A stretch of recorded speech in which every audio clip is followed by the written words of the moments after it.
La gente jalará.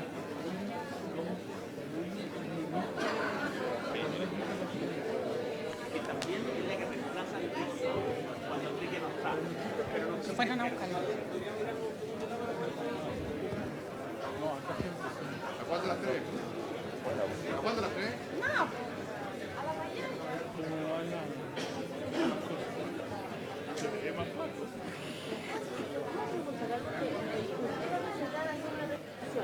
Pero en la tercera, ¿no molesta si apagamos el proyecto para que la entreguen?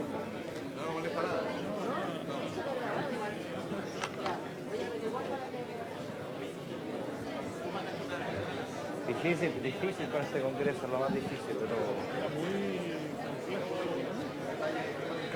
Cuesta mucho leerlo, me cuesta mucho buscar acuerdos. Ya. Es lo más difícil. Y ya empezó.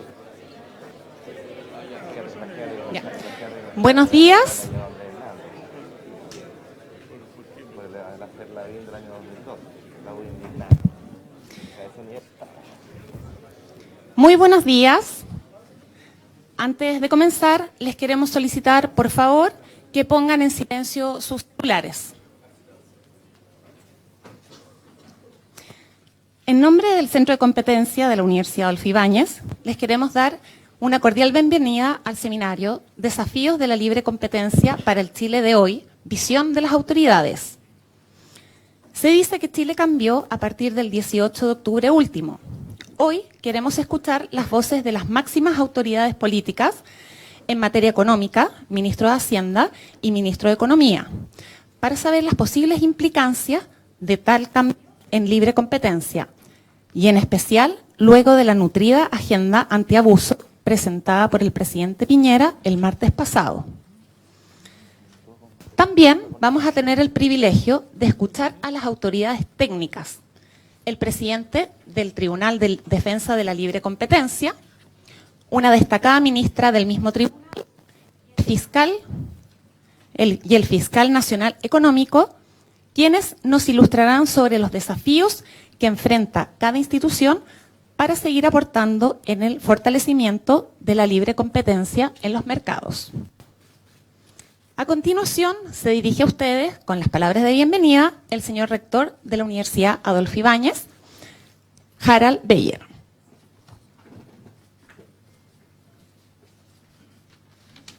Buenos días, bienvenidas y bienvenidos. Estimado ministro de Hacienda, estimado ministro de Economía, estimado presidente del Tribunal de la Libre Competencia, estimada ministra del Tribunal de la Libre Competencia, estimado fiscal nacional económico, autoridades de la universidad, amigas y amigos. Un requisito indispensable, por cierto no el único, pero muy importante para que los mercados creen bienestar para todos y todas, es que funcionen bien. Es decir, competitivamente. Los mercados libres permiten finalmente reunir información que está dispersa y gracias a ellos las personas toman decisiones que aseguran un mayor bienestar y una mejor asignación de recursos. Pero si la información es distorsionada, esos atributos no se satisfacen. Los arreglos anticompetitivos producen, para usar una expresión que se ha hecho habitual, fake news. Y por eso queremos evitar dichos arreglos. En el ADN de la Universidad Adolfo Ibáñez se encuentran valores como la libertad y responsabilidad. Queremos que ellos orienten nuestra misión, pero además entre nuestros compromisos se encuentra la promoción de una reflexión crítica y rigurosa en asuntos de interés público. Y pocos asuntos pueden ser del mayor interés público que los asuntos de competencia. El Centro de Competencia, entonces, calza perfectamente con este ADN. Su propósito es orientar el debate en asuntos de competencia y, por tanto, de buen funcionamiento de los mercados, manteniendo un diálogo permanente con actores y expertos que enriquezca la necesaria reflexión académica en este ámbito. Los desafíos son crecientes. Los cambios tecnológicos, por ejemplo, imponen tensiones al buen funcionamiento de los mercados. En varios casos no es evidente el mejor camino para evitar comportamientos anticompetitivos. A través del SECO, el Centro de Competencia, queremos que la reflexión sobre estos asuntos vaya más allá de nuestras fronteras, en particular que tenga alcance latinoamericano. De nuevo, es una manera de enriquecer la deliberación entre actores y expertos. Desde que llegué a la universidad en conversaciones con el entonces decano Ignacio Briones y nuestro decano de Derecho Ramiro Mendoza, pensábamos cómo darle forma a un centro que cumpliera esa función orientadora que hace un rato mencionaba. Nos pareció que tenía que ser distinto a los centros universitarios tradicionales y aspirar a ser un espacio, como decía, de deliberación y no solo de generación de conocimiento en competencia. En algún momento en ese proceso de reflexión se nos cruzó Felipe Larraza. Y aquí estamos, inaugurando con este seminario de manera más formal el Centro de Competencia. Hay muchas anécdotas de cómo llegamos a puerto, pero estas quedarán al final en el baúl de los recuerdos. Muchas gracias, bienvenidas y bienvenidos.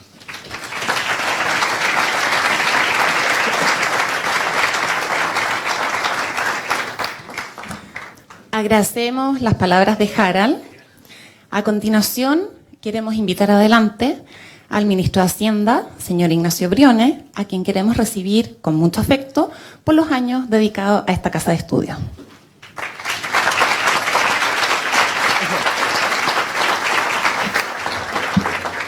Bueno, muy buenos días a todos y todas.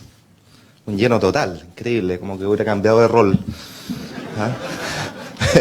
Pero con mucha alegría estoy acá porque es mi casa. Me siento muy parte de este lugar, de lo que significa, y quiero felicitar al rector, a Felipe, por la creación de este centro, que me tocó participar en algo en la idea y que creo que es fundamental para el país. La competencia siempre deberá estar en el centro de nuestra preocupación, pero probablemente hoy más que nunca, así que creo que cae en un momento adecuado y dirigida por la... Me cuesta imaginar una mejor persona que Felipe para esto, lo demostró como fiscal además, tiene muchas ganas, mucha valentía y mucha preocupación por estos temas que yo creo que son fundamentales. Voy a salir quizás un poco del canon, no tengo ninguna PowerPoint, nada, no sé si será un nuevo estilo, deliberado o espontáneo, a veces las cosas inesperadas y espontáneas son las mejores. Y quiero más bien compartir con ustedes una reflexión sobre el tema que nos convoca, que es la competencia. Y déjeme partir señalando lo siguiente. Yo creo que se planteaba acá en las palabras inaugurales cuál es el enfoque o qué valor cobra este tema después del 18 de octubre y lo que se nos viene por delante. Yo creo que es indudable que la crisis actual que vive el país es en buena medida una crisis de confianza respecto a nuestras instituciones más importantes. Así lo muestran diversos estudios de opinión, hace largo tiempo ya, pero con más fuerza en los tiempos que vivimos hoy. Y esta desconfianza también se traslada a una institución fundamental, que es el mercado. La percepción de legitimidad del mercado es una fuente de tensión importante, creo yo, en estos días. Y de esa perspectiva, quiero partir por un primer hecho estilizado básico, pero no por básico poco importante, que es que el mercado reposa en la confianza. Sin confianza no hay mercado, es el aire del sistema de mercado. Esto lo entendió con mucha lucidez, claridad, quizás como poco, o quizás el único, en la claridad con que lo hizo nuestro gran Adam Smith. Porque esa confianza, como lo veía él, reposa en valores, reposa en normas, reposa en eso que se llama fairness, que no sé cómo traducirlo muy bien, y reposa en buena medida en la autorregulación de los actores. El problema es que la autorregulación no es suficiente, nunca es suficiente. Smith tenía claro que no vivimos en un mundo de ángeles, y por eso se requieren regulaciones importantes y sanciones muy potentes para quienes rompan las reglas del juego en aras de asegurar esa confianza. Pero déjenme seguir con la idea de la confianza, porque acá se da una paradoja. Y es la siguiente, ¿no? Es que si uno constata qué es lo que es el mercado, es imposible, la verdad, concebir los millones y millones de intercambios que se dan a diario ahí, entre personas desconocidas, intercambios completamente interpersonales. No solo en un país, sino que entre países, entre personas de distintos países, sin que haya confianza. O sea, la confianza es como la cola fría, el pegamento que permite que esos millones de intercambios interpersonales a diario se produzcan. Y la paradoja acá es la siguiente, que muchas veces le echamos la culpa al mercado de la falta de confianza, cuando es más bien lo contrario. O sea, el mercado supone toneladas y toneladas, kilos y millones de niveles de confianza. De otra manera es imposible comprender esos intercambios interpersonales. Y de hecho, como decía el mismo Smith, ¿no es cierto?, la diferencia entre las sociedades más básicas, las sociedades tribales, cuyos intercambios se reducen a un puñado de conocidos, lazos familiares, amigos, clanes, y las sociedades de intercambios complejos, como las nuestras, las sociedades de mercado, están los grados de confianza. Esta es una constatación, insisto, que solemos ignorar, y que solemos más bien a los mercados desarrollados, atribuirle el fenómeno contrario, que destruyen confianza, cuando en realidad se basan en más bien lo opuesto. Con todo, lo que quiero remarcar acá es que la confianza no es un dato. Las malas prácticas, particularmente las que vienen desde la oferta, tienen la capacidad de ir erosionando la confianza general. Y eso es muy grave porque eso significa la destrucción de este mercado potente basado en intercambios interpersonales que se apoyan en la confianza. Es decir, las acciones individuales no solo tienen efectos particulares, individuales, sino que muchas veces tienen el poder de ser sistémicos, ¿no? Particularmente cuando se asocian a casos emblemáticos, muy mediáticos, que penetran muy fuertemente, ¿no es cierto?, y que finalmente terminan afectando al sistema completo. Es decir, una manzana podría, siguiendo ese dicho, esa idea, puede estropear el cajón completo con mucha facilidad. Por eso que la libre competencia, me parece a mí, juega un rol medular en legitimar y generar confianza en la economía, en una economía de mercado. Déjeme plantearlo de otra manera. Un juego tramposo es un juego que inserta la semilla de su propia autodestrucción, por definición. La trampa, es decir, deshonrar el contrato explícito o implícito que un intercambio lleva a que las partes se vayan a restar del juego en lo sucesivo. Ese juego no merece ser jugado. Y por lo tanto, la trampa destruye el intercambio, el contrato tácito o explícito del mercado, y por lo tanto destruye el mercado en sí mismo. En consecuencia, para quienes somos defensores de una economía de mercado, la defensa de la libre competencia debería ser siempre una prioridad. Entonces déjenme brevemente profundizar algo sobre estas ideas que ya he esbozado. Parto por quizás la más clásica, ¿no?, la importancia económica que tiene la competencia. Y aquí partir señalando que los economistas solemos valorar, con razón además, la competencia en esta dimensión, por razones de eficiencia, ¿ya? Y que obviamente esto es un elemento fundamental, la eficiencia es un elemento fundamental. Después de todo, la competencia implica que para prevalecer en el mercado se debe producir al menor costo, ¿no? Y producir al menor costo significa siempre un uso más eficiente de los recursos en un mundo donde ellos son escasos, y esta es una gran virtud. Esta es la esencia de la economía, de la buena economía. Desde la mirada del consumidor, por el otro lado, la competencia significa poder siempre acceder a la mejor combinación de calidad-precio, al mejor servicio disponible. Y por eso, esto parece una obviedad, pero es bueno insistir en ello, finalmente libre competencia y protección del consumidor son dos caras de la misma moneda. Allí donde hay libre competencia, donde hay competencia firme, fuerte, dinámica, robusta, bueno, el consumidor estará siempre muy bien protegido. Por otro lado, la competencia, que es útil recordar a Hayek, ¿no?, es un proceso de descubrimiento de aquello que no conocemos y cuyas piezas de información se encuentran diseminadas, repartidas entre los miles de actores, entre los millones de actores. La competencia tiene entonces decía Hayek, ¿no?, un insustituible rol epistemológico. Se trata, si ustedes prefieren, de un mecanismo de coordinación de esa información diseminada y que queda subsumida en algo que los economistas valoramos mucho, que son los precios. Eso resume toda esta información repartida y es lo que permite descubrir lo que abunda y lo que escasea. Los precios transmiten esa señal, esa información, lo que es necesario producir y lo que no, quiénes debieran producirlo y quiénes no.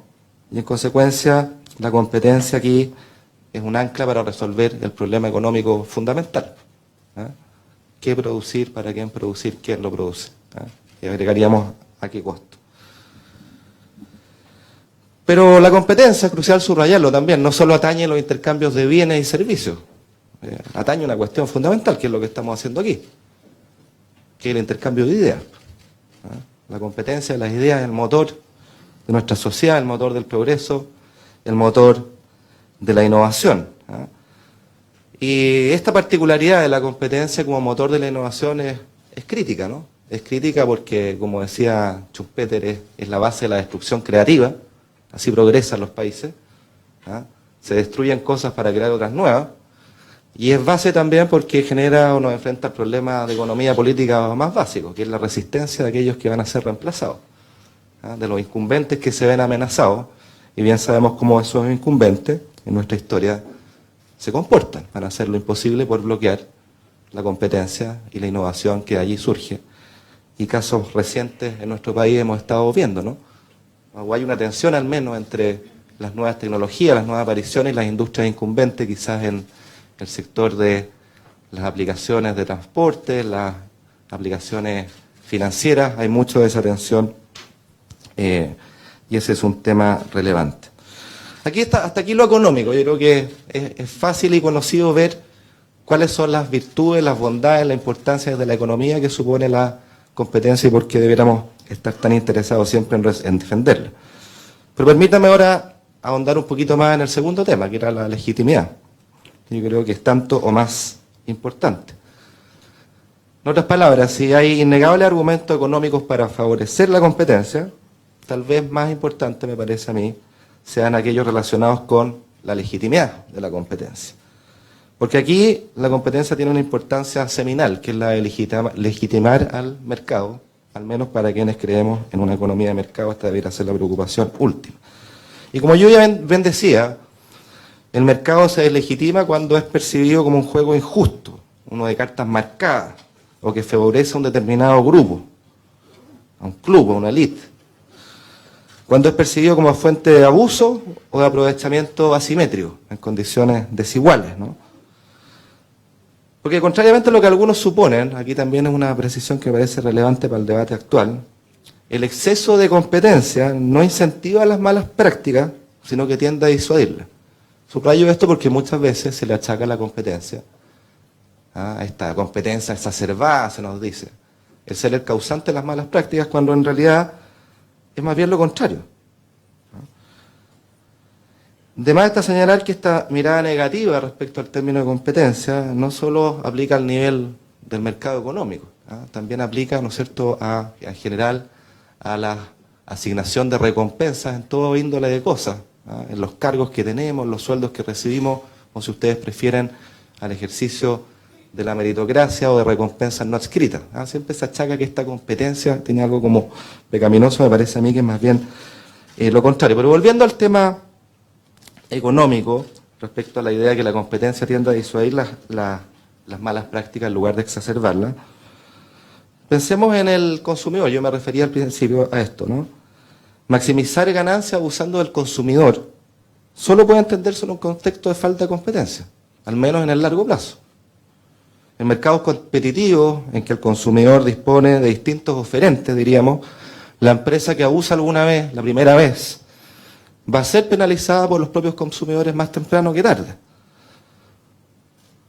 Cuando se abusa de los proveedores, por ejemplo, pagándoles a unos plazos ridículos, bueno, eso solo puede ocurrir en un ambiente poco competitivo. En un ambiente competitivo, uno diría, ese proveedor tiene la posibilidad de cambiarse de empresa pagadora, ¿no? Pero voy a volver sobre ese punto después. Entonces, mientras la competencia disuasiva de abuso, ocurre que la falta de competencia, y esto es crucial subrayarlo, es indicativa de privilegio al final del día, de ausencia de mérito para ganarse el mercado y de renta excesiva en beneficio de un grupo y en desmedro de los consumidores. Y ese cóctel, podemos imaginarlo, es un cóctel no sabroso. Desde esta perspectiva, yo quiero plantear, una verdadera competencia no es sino la otra cara de la moneda de una economía de acceso abierto, sin privilegio, una economía en que todos los emprendedores tengan oportunidades de poder competir en igualdad de condiciones. Una economía de acceso abierto, permítanme refrasearlo, significa un capitalismo de base amplia, diversa, con múltiples emprendedores que tienen la oportunidad de competir en cancha pareja. Y esa es la belleza de la competencia. Por lo mismo, la legitimidad del mercado se resiente si los nuevos entrantes se ven limitados por prácticas anticompetitivas, cuando no por la regulación, como ocurre muchas veces, y peor aún, cuando, si acaso, esta regulación que los limita es influenciada por las propias empresas incumbentes. Es ilegítimo, me parece a mí, que una buena idea, un buen proyecto, un sueño emprendedor sea disuadido por un entorno poco competitivo, por barreras de entrada generadas por las propias empresas incumbentes. Igualmente frustrante resulta para un emprendedor el que grandes empresas, de las que son proveedores, me refería a este caso, abusen de su posición pagándole a varios meses plazo, comprometiendo su liquidez. Es curioso esto, ¿no? Porque si nos preocupa el mercado, al final del día la mejor defensa del mercado se logra cuando existen muchos capitalistas en lugar de un puñado. Muchos capitalistas, y no solo pocos capitalistas. Y la curiosidad es aquí, la paradoja aquí, y entiendo que este es un problema de acción colectiva, de coordinación esencialmente, es que las grandes empresas debieran comprender que sus mejores aliados debieran ser los miles de emprendedores que buscan hacerse espacio en el mercado. Que las empresas incumbentes deberán entender que la mejor protección de una economía de mercado frente a sus críticos, y por Dios que los hay hoy día, es tener un capitalismo de base amplia.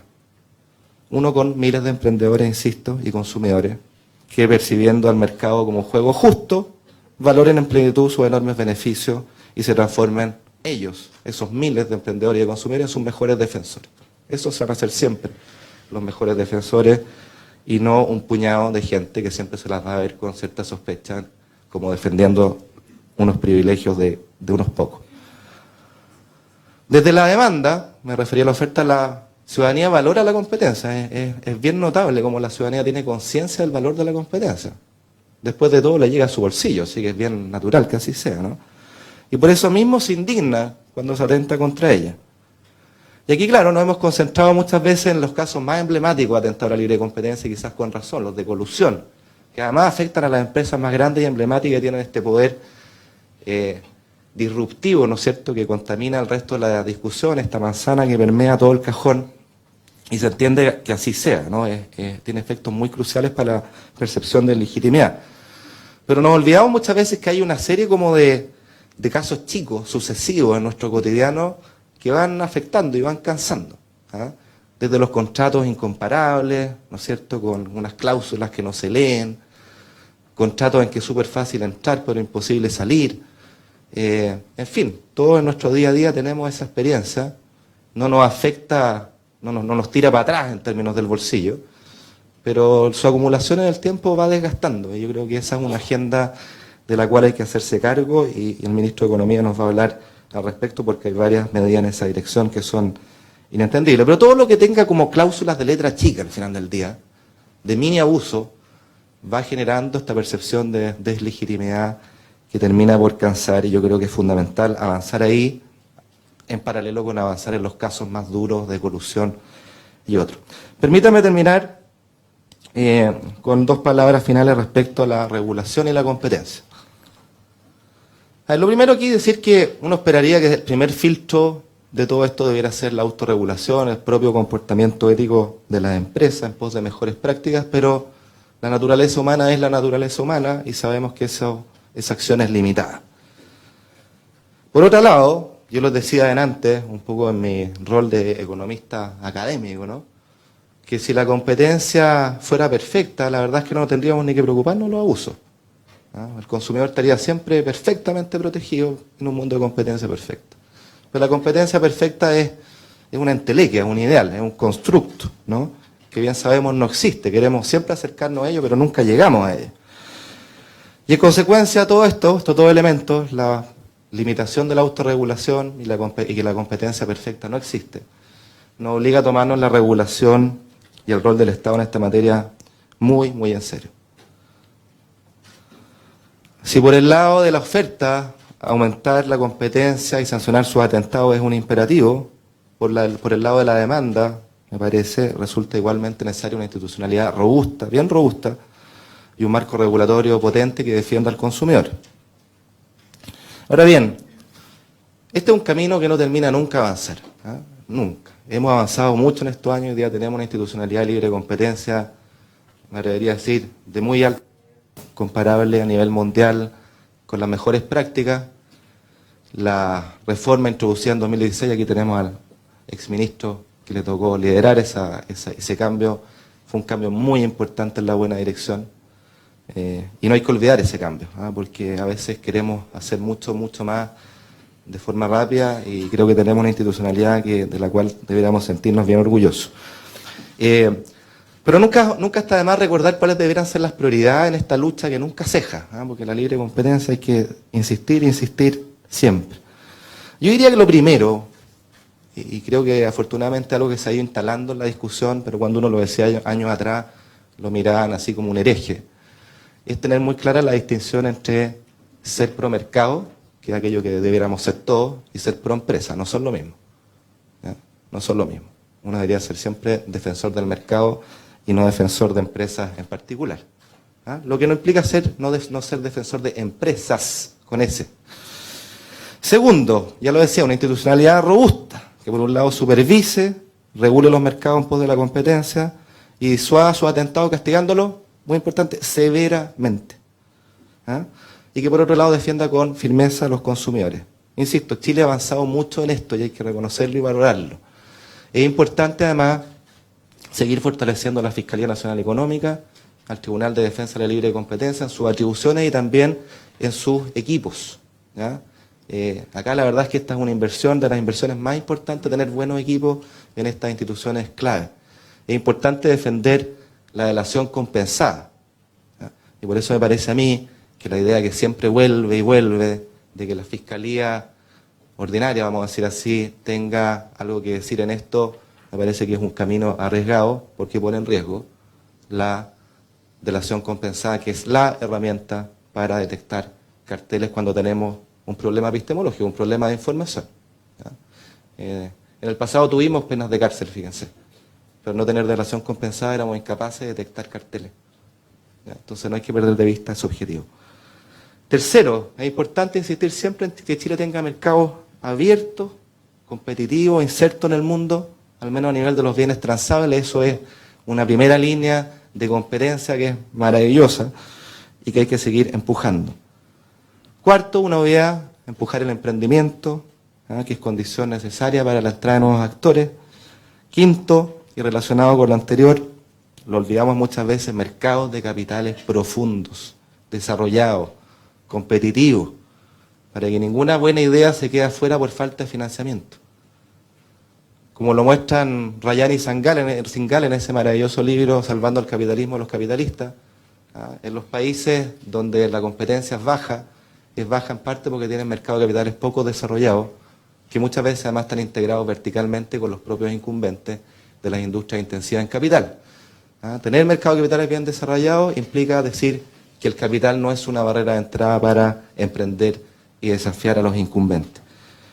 Y por último, relacionado con lo anterior, lo mencionaba el rector en sus palabras introductorias, creo que es importante avanzar en una regulación moderna que se haga cargo de los cambios acelerados tecnológicos, cambios tecnológicos que están pasando hoy día, que facilitan la desintermediación, bajan las barreras de entrada, bajan los costos de transacción, ¿no?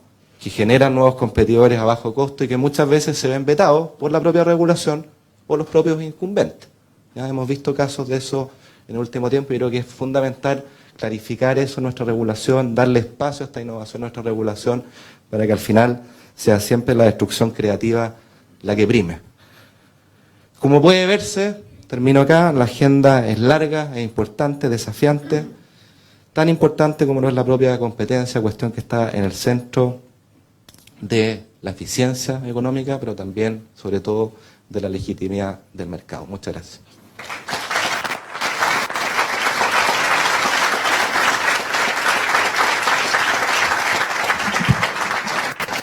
Agradecemos las palabras del ministro Briones.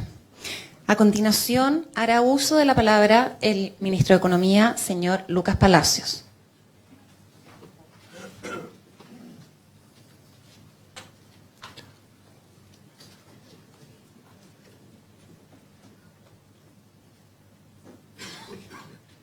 que yo sí traje presentación.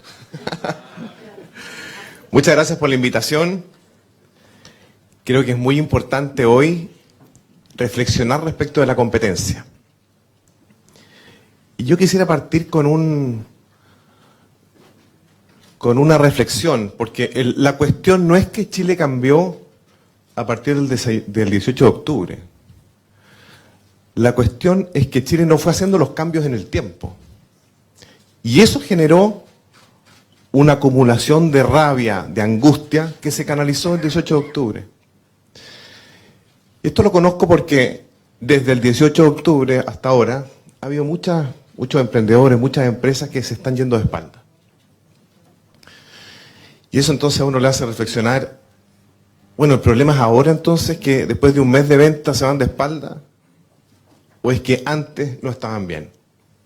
Entonces, ¿cuáles fueron aquellos elementos que nos fuimos